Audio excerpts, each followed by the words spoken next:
Miarapantsika rehetra amin'ny anaran'i Jesosy ilay tompon'izao rehetra zao. Na dia mandeha mamaky lohasaha aliko ny fahafatesana zao dia tsy hatahotra ny loza aho. Izay indray ravana ny lohatenin'ity vidéo manaraka ity. Te ampaherentsika ary ampahatsiaro antsika an'izany tenin'Andriamanitra zany manoloana izao vanim-potoana sarotra izay lalovantsika rehetra izao. Indraindray adinidinitsika izany tenin'Andriamanitra zany. Any amin'ny Salamo 7:20 andininy 4 ahitsika tsara fa i Davida mpanjaka no nanoratra n'io teny io. Eny, na dia mandeha mamaky lohasaha aliko ny fahafatesana zao dia tsy hatahotra ny loza aho. Nahoana moa Davida nanana an'izany fahasahiana zany? Nahoana izy no afaka niteny an'izany teny zany? Izay ndeha hodiniantsika. Efa azavainao ihany le izy rehefa vakitsika io texte io satria any amin'ny andininy 1 izy dia niteny manao hoe Jehovah no mpiandry ahy. Jehovah no mpiandry ahy ozy izy ary ny sarisary izay ao an-tsain'i Davida amin'izany dia ilay mpiandry ondry. Satria izy zany dia nanaiky hoe ho tahaka ny ondry izay andrasan'Andriamanitra. Davida raha teo dia mpiandry ondry no asany fahiny ary hainy tsara, fatany tsara zany hoe mpiandry tsara. Rehefa tena ny mpiandry ny tsara dia tsisy zavatra mahaory ny ondry mihitsy. Tsisy zavatra mahaory fa ambarany eo manao hoe mampandry ahy amin'ny ahy maitso izy. Mitondra ahy any amoron'ny rano fialan-tsasatra izy. Mamelombelona ny fanahiko izy. Mitarika ahy amin'ny lalan'ny fahamarinana no ny anarany izy. Izany rehetrarehetra zany no ataon'ny mpiandry ny ondry raha ohatra ka mpiandry tsara ilay mpiandry. Ary ny dikany hoe mpiandry io rehefa tena jerevanao ny amin'ny teny frantsay zao dia hoe berger ary misy dika teny sasany koa dia hoe pasteur. Zany hoe ilay mpitarika, mpampianatra, mpikarakara, mpamahana, mpitsabo, mpanampy. Izany rehetrarehetra zany azo adika hoeviny daholo. Ary Davida dia resy lahatra tamin'izany hoe io Jehovah io ny mpiaro ahy, io ny mpikarakara ahy, io ny mpitarika ahy, io ny mpaome sakafo ahy, io ny mpitsabo ahy, io ny tompony lalako sy ny programako sy ny fiainako ray manontolo, ary io ny mamonjy ahy sy manavitra ahy. Satria zany raha teo koa ny asan'ny mpiandry tsara raha ohatra ka misy ny fotoana izay ohatra hoe misy fahavalo mitady hihinana na hamono ny ondry. Dia ambaro amin'ny andininy 4 manao hoe eny, na dia mandeha mamaky lohasaha aliko ny fahafatesana zao. Ny dikan'izany dia hoe ilay lohasaha aliko dia endrika hoe aizina. Lasina nareo rehefa tonga tamin'ireny toerana ireny hoe misy fotoana ianao mandeha amina toerana anankiray dia ohatrany maizimaizina le toerana dia tsapanao mihitsy hoe misy loza mananontaniny eo amin'io toerana io. Ohatrany hoe isy olona hamono eto amin'ity coin ity na koa hoe tena mety hisy fahafatesana mety hitranga eto amin'ity toerana ity satria mety hoe toerana efa malaza le izy ary matetika moa ny dahalo sy ny mpangalatra dia amin'ireny toerana ohatraohatrany maizimaizina reny izy no mitoetra zany dia eo izy no mamandrika ny olona. Dia izay mihitsy ny tao an-tsain'i Davida hoe mety misy fotoana ny ondry andeha amin'ireny toerana reny satria hiampita amina toerana anankiray kanefa dia zao izy hoe tsy matahotra ny loza, tsy matahotra ny loza. Zany hoe inona ny antony? Fa ianao no amiko ozy izy satria miaraka aminao. Izay ny dikany raha jerevantsika amin'ny baiboly teny frantsay na ny teny anglisy, miaraka amiko ianao. Dia izay no mahatonga anahy tsy hatahotra ny loza. Misy teny eny amin'Andriamanitra eny. Zany ny ambariny amin'ny andininy manaraka eo ny tsorakazonao sy ny tehinao ireo no mahafa-tahotra. Vao jerevany fotsiny zany le tena dia efa azo ny antoka manao hoe tsy maintsy hatahotra ny fahavaloko satria hitako ao aorianako ao ilay mpiandry izay mitarika ahy. Ry havana, zany raha tena te hitarika ny saintsika. Io lohasaha aliko ny fahafatesana io dia tsy inona fa ilay tranga rehetra izay iainantsika. Toa mandindona ny fahafatesana, toa mampatahotra, toa mahatonga antsika eritreritra hoe tena kely marefo mety ho tratra ny loza amin'ity zavatra ity. Ary zany mihitsy zao zavatra iainantsika amin'izao fotoana izao satria mijery ianao maty ny etsy, maty ny eroa, marary mafy ny etsy, sahirana ny eroa. Ary zany rehetrarehetra zany no hitanao. Dia ao anatin'izany rehetrarehetra antsika dia lasa matahotra ihany koa, dia lasa mangovotra sy miororo ihany koa. Ary zany natonga an'i Jesosy Kristy teny manao hoe aza matahotra fa momba anao Za amin'ity androany ity dia te hitarika ny saintsika. Safidio mihitsy ry havana amin'ity anio ity hoe iza ny tianao hiandry ianao.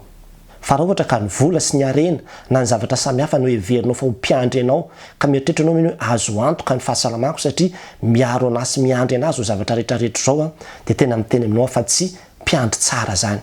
Ny tena mpiandry tsara dia zao Jaona toko 10 ho Jesosy manao hoe izany mpiandry tsara. Ary mpiandry tsara sy dia manolotra ny ainy amonjy ny ondriny. Zany hoe ao amin'Andriamanitra no misy ny sécurité sy ny antoka ho antsika. Ary tsika dia mila manaiky manao an'izany fanekem-pinoana tahaka nataon'i Davida zany mihitsy manao hoe Jehova ny mpiandry ahy.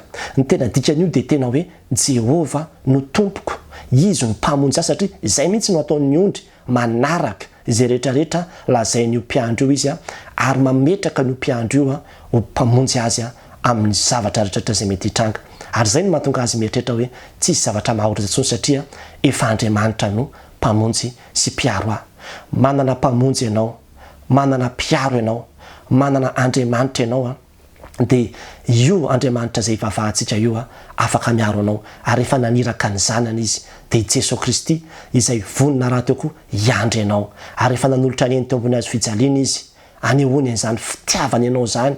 Ary mbola vonina izy hiaro anao amin'ny zavatra rehetrarehetra, na eo aza ny fisian'ny valanaretina samihafa, na eo aza ny olana amin'ny asa, olana amin'ny zavatra isan-karazana izay to aloky ny fahafatesana, endrika fahamaizinana izay iainanao dia tady io fa miaraka aminao Jesosy Kristy.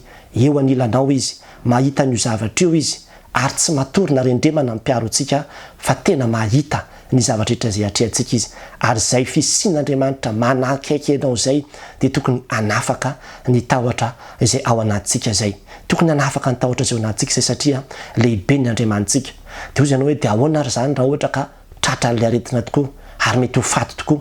Dia izany any nambaran'i Davida amin'io teny io manao hoe eny tokoa izy any amin'ny andininy farany fahasoavana sy famondram-po no anaraka amin'ny andro rehetra iainako dia hitoetra ao an-tranon'i Jehova andro lava aho. Zany hoe Davida raha mieritreritra ny fiarahana amin'Andriamanitra dia zao hoe izy fahasoavana, izy famondram-po, eny tsy fiainana miaraka amin'ny eto ihany fa mbola hiaraka amin'ny rahatra izay hitoetra ao an-tranon'i Jehova andro lava aho. Efa le fiainana mandrakizay mihitsy no ambarany amin'izany. Ary zany no ambarako amintsika androany. Misy an'ity tsenjery ity izay tiako tadidinao isaky ny mitorana io teny io dia izay matetika ny tsenjery ampianariko ny amin'ny hoe Jesosy no tompo sy mpamonjy ahy, ny fiainako tsisy ahy ary rehefa hialy etondray dia hitoetra eo anilany ray. Averiko Jesosy no tompo sy mpamonjy ahy, izay ny dikan'ilay hoe Jehova no mpiandry ahy.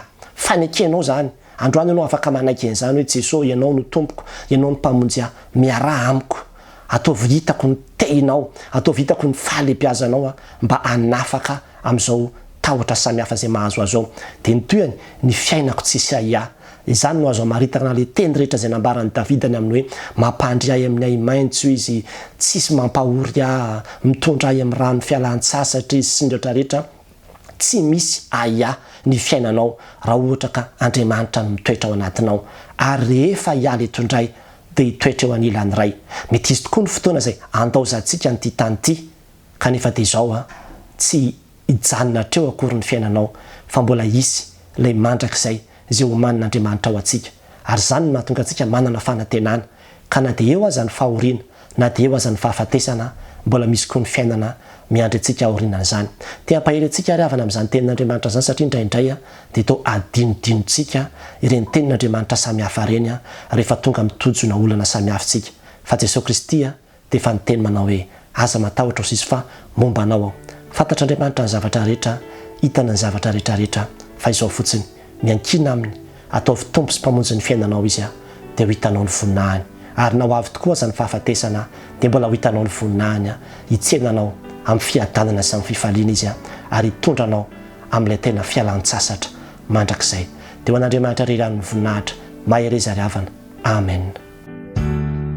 Ambany elatrao no tiako hitoerana,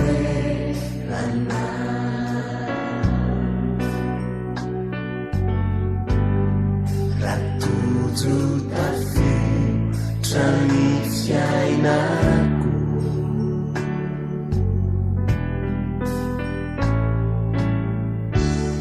tsy misy toerana fahazo antoka.